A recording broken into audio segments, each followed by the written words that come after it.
हाँ, मैं एक वेश्या हूँ। एक वेश्या की हकीकत जो हम सोचते हैं वो सही नहीं है। उनकी ज़िंदगी कैसी होती है, आइए आज जानते हैं। आप मुझे किसी भी नाम से बुला सकते हैं, रंडी या वेश्या, क्योंकि समाज में मुझे कभी सम्मानित नज़र से नहीं देखा। हमारे पास हर तरह के कस्टमर आते हैं, इसलिए थोड़ी बहुत अंग्रेज़ी भी आती है मुझे। मैं मुंबई के करीब 15 किलोमीटर के दायरे में एक ज़िले में रहती हूँ। आप red light area near Mumbai शब्द डालकर सर्च करेंगे तो मेरा यह इलाका आसानी से मिल जाएगा। यहाँ पर करीब 800 महिलाएं इसी धंधे में लगी है। यूँ तो हम समाज से अलग थलग रहते हैं, पर हमें सबकी खबर रहती है। सर्जिकल स्ट्राइक से लेकर ईवीएम घोटाले तक, कश्मीर से पत्थरबाजी से लेकर नक्सली इलाके में औरतों के बलात्कार के तक की। आपके क्लीन कैरेक्टर वाले समाज में हमारे जीवन के बारे में जानने की बड़ी इच्छा होती है, जैसे कि हमारा अतीत क्या था, हम कैसे आए, हमारी बातचीत का लहजा क्या है, हमारा पहनावा, हमारा अछूत सा जीवन, और हमारे कस्टमर, और हमारे एचआईवी मरीज होने का डर। सभी कुछ जानना चाहते हैं। कुछ लोगों को लगता है कि यह आसानी से पैसा कमाने का सबसे अच्छा तरीका है। लोगों को लगता है कि हम इस पेशे में स्वेच्छा से आए हैं। एक बात जानना चाहती हूँ, किसी भी साधारण स्त्री से आप पूछिए कि अगर कोई पुरुष आपको गलत नज़र से देखता है तो कितना गुस्सा आता है, वह कितना असहज महसूस करती है। तो जब ऐसी स्थिति में जब उसने आपको छुआ नहीं, सिर्फ देखा, आप असहज हो जाती हैं, तो हमें वह सब करके कैसे अच्छा लगता होगा। यह धारणा जानबूझकर बनाई गई है। यह पेशा अच्छे लगने की वजह से फल फूल रहा है।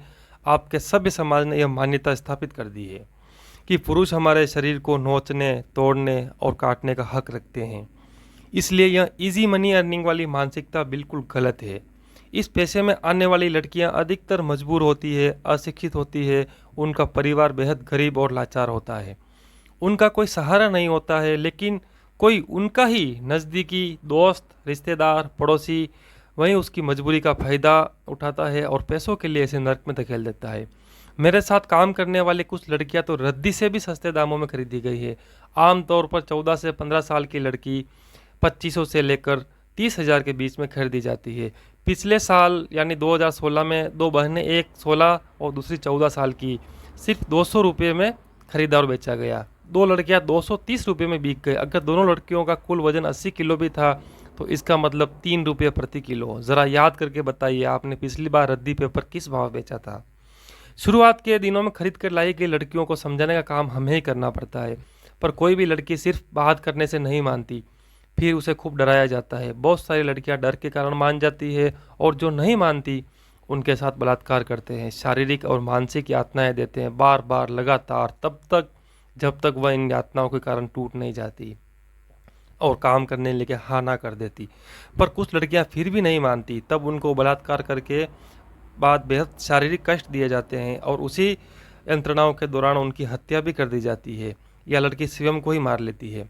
ऐसी लड़कियों की लाश नदी किनारे या जंगल में पड़ी मिल जाती है, जिन्हें लावारिस घोषित कर दिया जाता है। मैं स्वयं 18 साल से इस पेशे में हूँ। मैंने भी डर, भय और जख्मों को भोगा है। हर पल मौत से भी बेहतर रहा है। दूसरी लड़कियों इस दलदल में धकेले जाते हुए देखा है और कुछ नहीं कर पाती। हम सिर्फ एक शरीर हैं। आपका साफ सुथरा समाज सब कुछ देखता है और अपने काम में लग जाता है। अब आइए बताती हूँ अपने ग्राहकों के बारे में। पहले हमारे ग्राहक मिडिल एज हुआ करते थे, पर अब नौजवान और यहाँ तक कि नाबालिग भी आते हैं। इस पेशे का एक विभत्स चेहरा यह भी है कि नाबालिग बहुत आक्रामक होते हैं। ये लड़के हमसे अलग अलग डिमांड करते हैं। वह इंटरनेट में जैसे दृश्य देखते हैं उन्हें क्रूरता के साथ अपनाते हैं। हमारा मना करने पर हिंसक हो जाते हैं, क्योंकि पैसा देकर मनमानी करना इनका अधिकार है। ये लड़के काफ़ी निर्दयी होते हैं, पर हमारे पास चुनाव की गुंजाइश नहीं होती है। कुछ भी हो जाए, हमें वह हर आक्रमण, हर प्रयोग, हर चोट, हर दर्द सहना पड़ता है और किसी तरह से उस वक्त को गुजारना होता है। समाज में बैठे लोगों को लगता है हम बैठे बैठे मलाई खा रहे हैं और हमारे पास बेतहाशा कमाई है। सच तो यह है कि हमारी वित्तीय हालत देश के बजट जितना ही मुश्किल है समझना। हमें जब खरीदा जाता है तो वह रकम हमें ब्याज समेत चुकानी पड़ती है, जिसे हम 4 से 8 साल तक चुका पाती हैं। क्या आपको पता है हमारी खरीदी और बिक्री में लगी हुई पूंजी की ब्याज दरें कितनी होती है? यह हमारा मालिक या दलाल तय करता है। लड़की की उम्र, खरीद की रकम, उसके लुक्स और अंत में मध्यस्थ बीच में जैसे पुलिस और मानवाधिकार वालों का भी हिस्सा होता है। सभी मिलकर हमारी वित्तीय हालत तय करते हैं। यह एक बड़ा सच है कि वेश्या को मिलने वाले पैसे से बहुत से लोगों के घर भरते हैं, पर वह सभी लोग सभ्य समाज का हिस्सा बन जाते हैं और हम बदनाम गलियों की रोशनी। शुरुआत के दिनों में सिर्फ हमें खाना और कपड़ा तथा मेकअप का कुछ सामान ही दिया जाता है। मुझे 1997 में 8,000 में खरीदा गया। शुरू के 5 साल तक मुझे कभी कुछ नहीं मिला, यानी कि 8,000 रुपये चुकाने के लिए मुझे 1,000 से ज़्यादा लोगों के साथ शारीरिक संबंध बनाना पड़ा, यानी प्रति कस्टमर मेरी लागत 8 रुपये थी। हालांकि अब इस समय हर लड़की को एक ग्राहक से 100 से 150 रुपये मिल रहे हैं। आमतौर पर खुद का सौदा करने के लिए मजबूर एक लड़की महीने में 4,000 से 6,000 रुपये कमा लेती है। इसके बाद उसे घर का किराया 1,500 रुपये, खाना पीना 3,000, खुद की दवाई 500 और बच्चों की शिक्षा यदि संभव हो पाया तो 500 रुपये।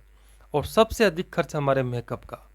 आप सोचते हैं कि मेकअप की क्या ज़रूरत है, पर यदि मेकअप नहीं होगा तो कस्टमर हमारे पास नहीं आएगा। पिछले 18 सालों में देसी और विदेशी करीब 200 गैर सरकारी संस्थाएं देखी है। इनमें से 7-8 को छोड़कर बाकी सब फर्जी है। ऐसा लगता है सरकारी और गैर सरकारी संस्थाएं मिलकर हमारी बस्तियों को बनाए रखने के लिए काम कर रही है। हमारे लिए ऐसे एनजीओ चंदा मांगते हैं, डॉक्यूमेंट्री फिल्में बनाते हैं, पर वह सब हमारे पास कभी नहीं पहुंचते। अच्छी फिल्म बनने पर डायरेक्टर को और काम करने वाले कलाकारों को पुरस्कार मिलता है, पर हम जहाँ के तहाँ फंसे रहते हैं।